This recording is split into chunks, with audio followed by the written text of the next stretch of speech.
Bonjour à tous et bienvenue sur cette vidéo. Aujourd'hui, nous allons continuer avec notre programme Excel. Nous allons voir comment est-ce que nous pouvons calculer une somme et une moyenne. Alors, voici déjà un tableau sur lequel nous avons les informations ou alors les résultats de différents étudiants concernant les tests d'anglais, les tests de résultats de langue. Ça peut être la langue anglaise ou même française. Alors qu'à cela ne tienne, ce qui va le plus nous intéresser, c'est de voir les méthodes que l'on peut utiliser pour effectuer ces différentes opérations. La première opération est d'abord d'utiliser, la première façon, je vais dire, est d'abord d'utiliser le mode automatique. Alors, nous allons demander à Excel de nous donner les résultats ou alors les sommes des différents étudiants. Donc, on va dire de Jean, de Paul, de Pierre, de André et de Simon. Donc, pour ce faire, nous allons premièrement venir nous positionner ici, sur cette case où nous avons besoin du total. Oui,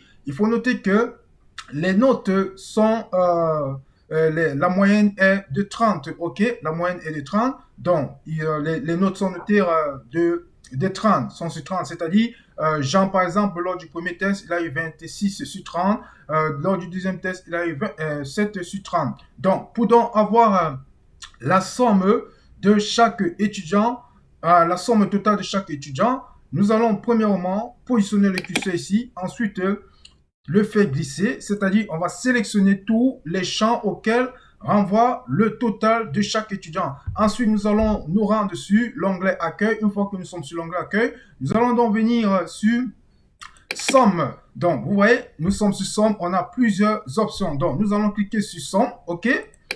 Une fois que nous avons cliqué sur somme, on voit que Excel nous renvoie automatiquement les résultats de chaque étudiant. Alors, ça, c'est la première des façons. La seconde des façons est que je veux, par exemple, avoir la somme la somme du test 1 de Jean et du test, on va par exemple dire du test 3, ok, sans toutefois tenir compte du test 2. Alors, voici comment est-ce que on peut appliquer cette méthode. Donc, on est ici, on va dire égal, d'accord, égal,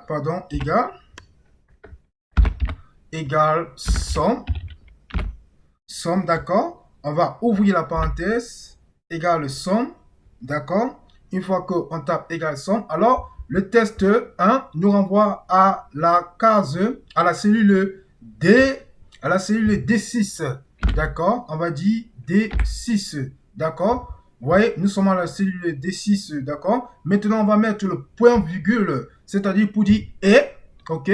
Donc, point virgule.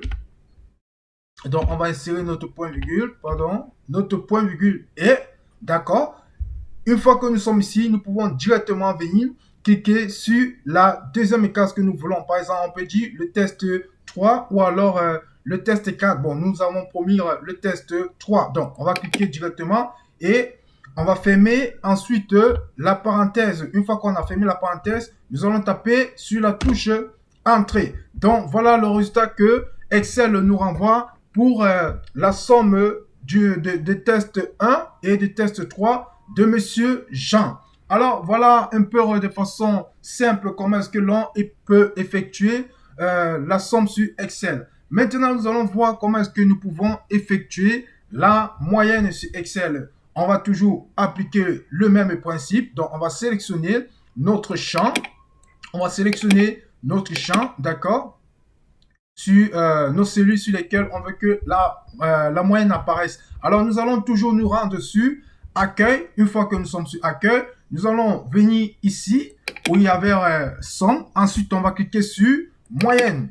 Alors, vous voyez que automatiquement, la machine nous renvoie des moyennes. Alors, ce qui n'est pas forcément vrai parce que vous voyez que, en fait, la somme, je veux dire, le résultat normalement, le résultat maximum était sur 30, mais on voit qu'on a déjà même les moyennes qui sont au-dessus de 30, notamment celui de Simon, la moyenne est de 40. Alors, dira-t-on que c'est un élève qui a dépassé son professeur? Non, pas du tout. C'est simplement parce qu'en fait, Excel a pris toutes les valeurs, c'est-à-dire les valeurs qui ont commencé depuis les premiers tests, y compris même le total de chaque étudiant. Alors, si on veut vérifier la formule, d'accord, on va se rendre compte que la Excel nous dit que est égale moyenne D6, c'est-à-dire commençant ici où il y a les valeurs D6 jusqu'à D11. Alors, D11, vous voyez, elle a même pris jusqu'à les valeurs qui contenaient le total. Vous voyez, donc voilà en fait le petit piège que nous devons éviter lorsque nous voulons faire la moyenne sur Excel. Alors, donc pour calculer la moyenne sur Excel, voici donc la méthode que nous pouvons facilement exécuter. Donc, on va cliquer ici, par exemple, sur moyenne. On va toujours prendre la moyenne de Jean, par exemple. On va dire Jean, c'est-à-dire égal. Donc, égal. On va dire moyenne. OK, pardon. On va dire moyenne. Donc, égal. Égal moyenne. D'accord. Moyenne, on ouvre la parenthèse, d'accord?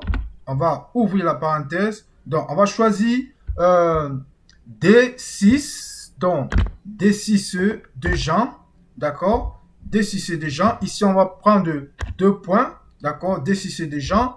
Et on va également prendre D9. Donc, on va prendre D9 parce que c'est ça que nous voulons calculer. Donc, D9 nous renvoie à 16. Ensuite, on va fermer la parenthèse et ensuite on va taper sur Entrée. Donc voilà en gros la moyenne de Jean. Alors pour avoir la moyenne des autres étudiants, on va simplement se mettre sur la moyenne de Jean. Ensuite on va faire glisser, ok. On va faire glisser, d'accord.